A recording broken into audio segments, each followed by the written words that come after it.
Hi, city builders. Welcome to my channel. This tutorial will help us to know how to start a city so that we can get a population of 100,000, quick and easy, very sure, with 100% of success, with just the vanilla game, no DLC, no mods, just the vanilla game.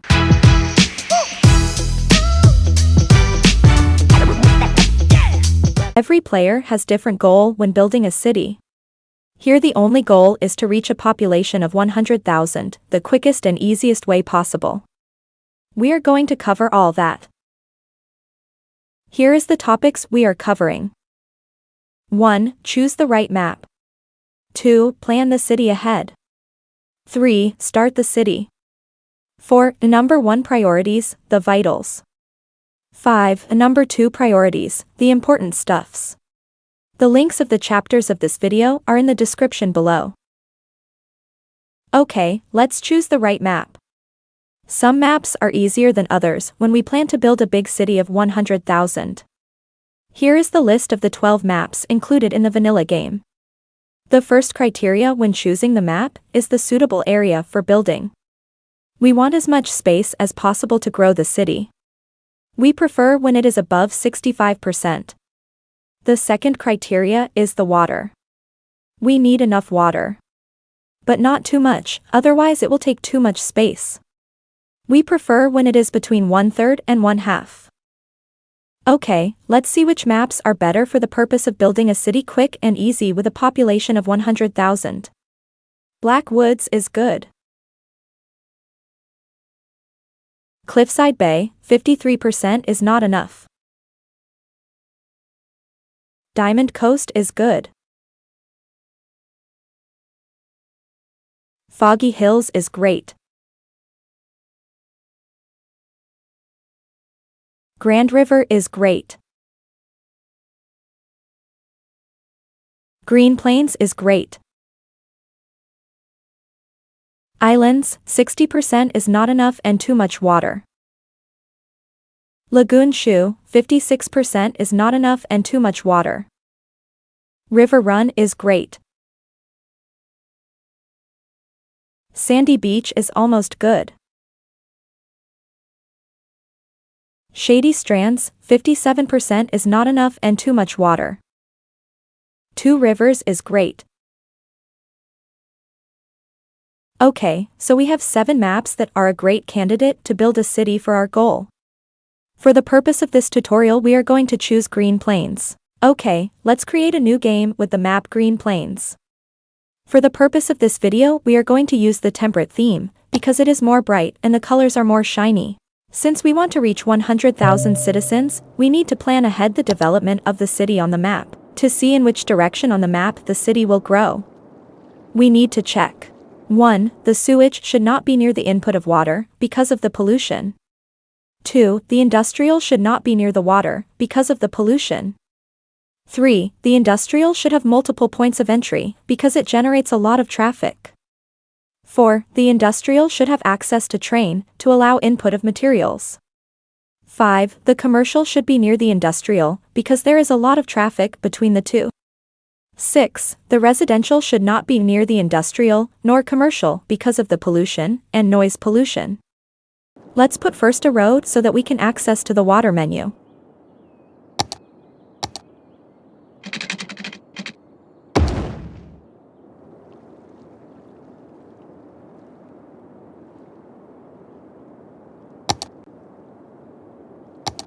Okay, what is very tragic with the vanilla game is that the only system of sewage is throwing out the poop in the water.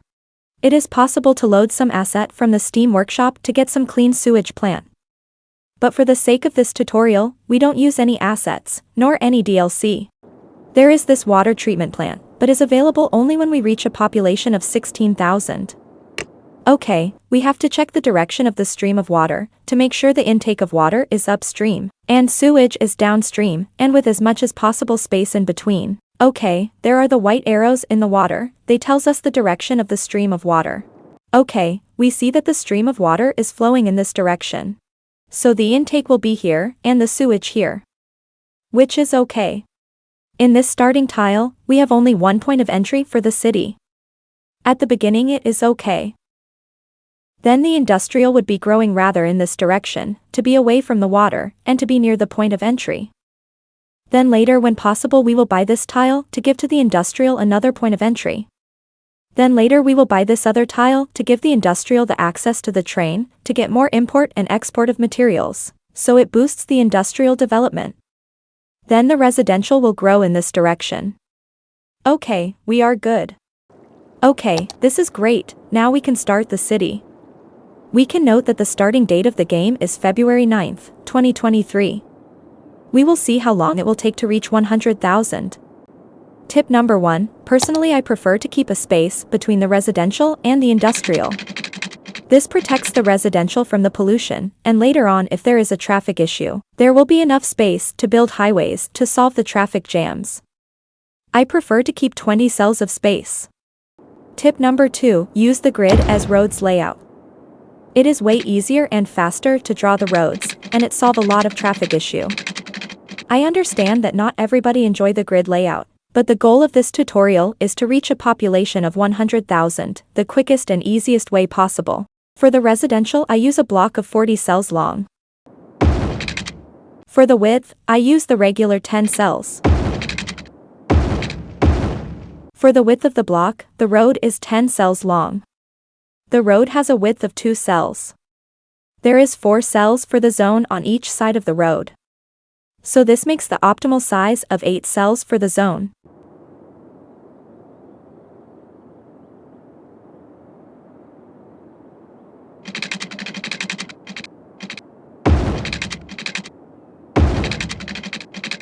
For industrial and commercial, since there is more traffic, I use a block of 20 cells.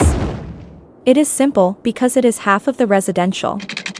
It is easy to remember and it goes well with residential. Tip number 3, connect industrial to the highway.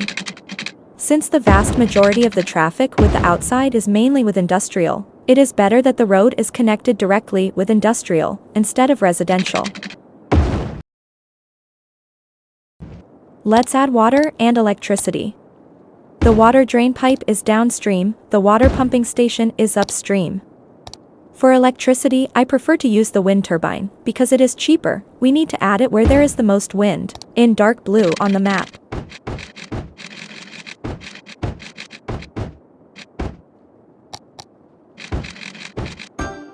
It is easier to add the water pipes parallel to the roads. Tip number 4, use the RCI indicator wisely. RCI stand for residential, commercial and industrial. It gives the level of demand for these 3 zones. It goes from no demand, low demand, medium demand, high demand, very high demand. The tip here is, add blocks gradually, only when necessary, not too fast. Add 1 block with the highest indicator, at least medium demand. Add only 1 block at a time, then wait. If all indicators are below medium, then don't add anything. Okay, now let's check the vitals of a city, the number 1 priority features to be cautious about. 1. Money. 2. Water. 3. Electricity. 4. Garbage. Money. Of course money is number 1 priority of all. We have the bank balance and the weekly income. So the tip about money when we start the city is to build the city gradually, only when needed, to be sure we don't overspend. Especially because the cost of upkeep can be high. So we need to always keep the bank balance above $10,000. The weekly income is negative at the beginning because we don't receive any taxes yet. But when the citizens start to come, taxes are rising. Then we need to keep the weekly income always positive. Spend the money in priority for the vitals, then if more money available then we use number 2 priorities list. It is best to keep the 9% rate for the taxes. It is a good balance. If we raise too much the taxes, the citizens will not come in the city. If we lower them too much, we won't make enough money to grow the city. Then the vital number 2 is water. There are those 2 indicators, water availability and sewage treatment. We need to keep them both in the green by adding more water pumping station and water drain pipe.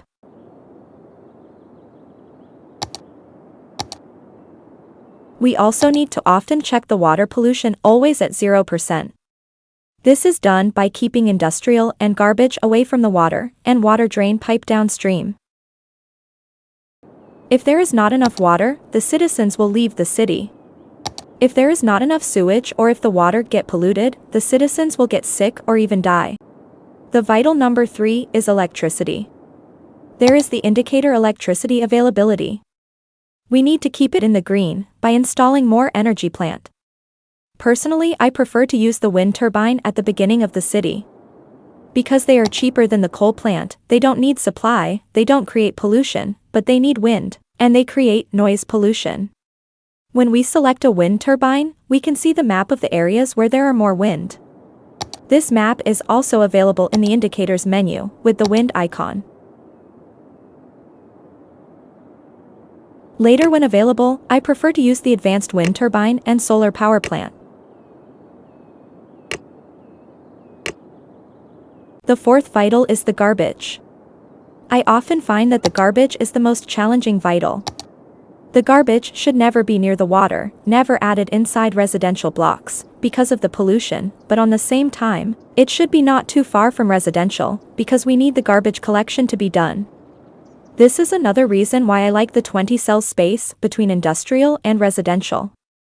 We can see that the purple circle of pollution around the landfill site match exactly the 20 cells space. At the beginning of a city we can only use the landfill site. The problem, they will get full. So we need to empty them. When we reach a population of 7,500, we can use the incineration plant. In that case I prefer to replace gradually the landfill sites by an incineration plant. This is the indicator for the garbage. It is important to keep the landfill usage always lower than 60%, and later when the incinerator plants are available, gradually we bring the garbage processing status in the green, when possible. Because the incinerator have an upkeep cost of $1,440 per week, which is a lot compared to the landfill site with an upkeep cost of $160 per week. Almost 10 times more expensive. So it can become a big money spending. It can be interesting to check the pollution map once in a while to be sure that everything is okay. Okay, now let's look at the number 2 priorities. The money should be spent first on the vitals, and then if possible, on these number 2 priorities items. They are in order of importance. 1. Death care. 2. Police. 3. Fire department. 4. Education. 5. Park. 6. Public transport. 7. Healthcare. 8. High-density residential and commercial. 9. Office. Death care is on the top of this list, because if dead citizens are not removed, the other citizens will get sick and eventually will die or leave the city. So when it is possible, it is good to add cemetery, so to keep cemetery usage below 70%. Later when possible we can add crematorium, because they don't need to be emptied. Next comes the police department, because if the crime rate is too high, it affects the happiness of the citizens, and they will stop coming in the city and eventually leave. So when possible keep the crime rate as low as possible and jails availability in the green. Next comes the fire department. Because if there is a fire and it is not shut down, it will spread on multiple buildings. So we need at least one firehouse in the city. Then we can add more when possible, when the city is growing and a new fire starts. Education is a big factor to attract more citizens. When possible, the indicator for education availability should be kept in the green. And by order of importance, elementary school, high school, university. Preferably add them in the residential blocks. Park is also a great item to attract more citizens and to keep citizens' happiness to a high level. Usually I prefer to add one small playground in each residential block, when possible, because it is not too expensive, and it attracts more family with children, which helps to keep the birth rate high. Public transport helps to raise the land value, which attracts more citizens. Bus is the cheapest public transport, compared to subway for example. It starts by adding a bus depot in an industrial block, because it creates a lot of noise pollution. Then when possible we add bus lines. It is better that they go through the residential, commercial and industrial blocks. There is no initial cost to add a bus line, but then the upkeep cost is per vehicles. So we can adjust the number of buses per lines.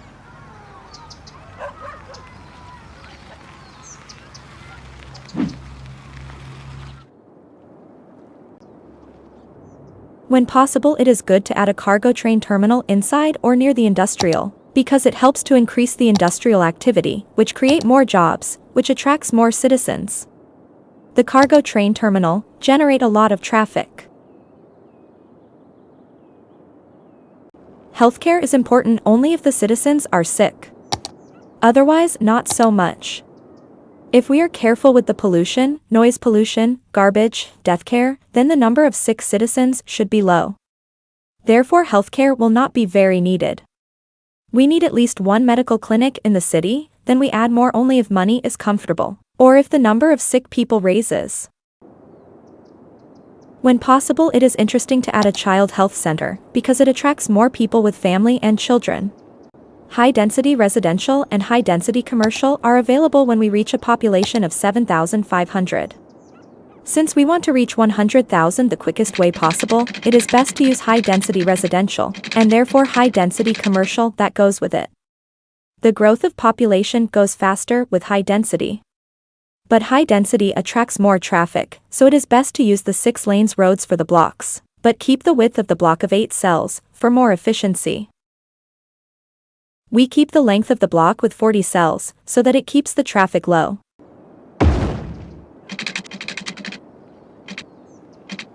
And the width of the block is now 12 cells, since the width of the road is 4 cells.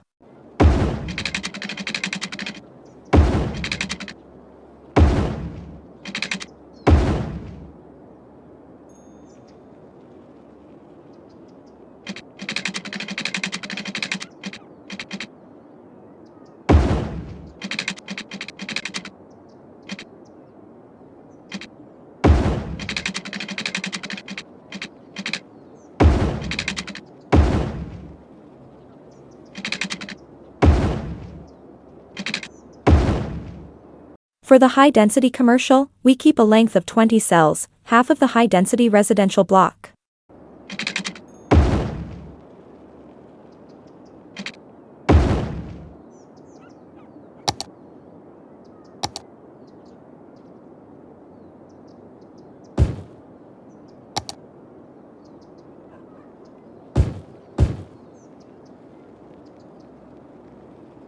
Here we can see better that the width of the 6 lanes road is 4 cells. There are 4 cells for the buildings on each side of the road.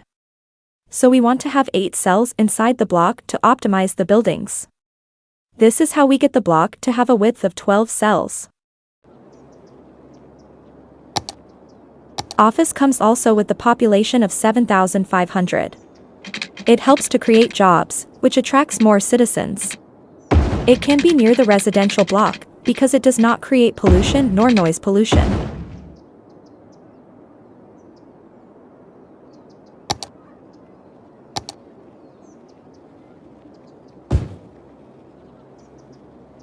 I built a city and reached a population of 100,000 by using those tips. Milestones are very useful to build a city, because they come with a money bonus and new features. Here are the bonus for each milestones.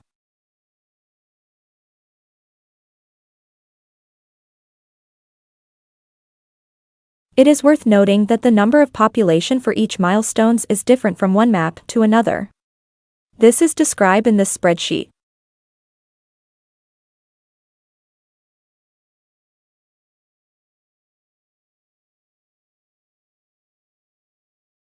I reached the 100,000 population on July 23, 2033, since I started on February 9, 2023, this makes 3,817 days or 545 weeks. Which is not bad. In another video, I will show the full gameplay of this city. Feel free to post any comment or questions below, and I will be happy to reply as much as possible. Thank you for watching. Thank you for subscribing, it is helping me a lot to make more videos like this.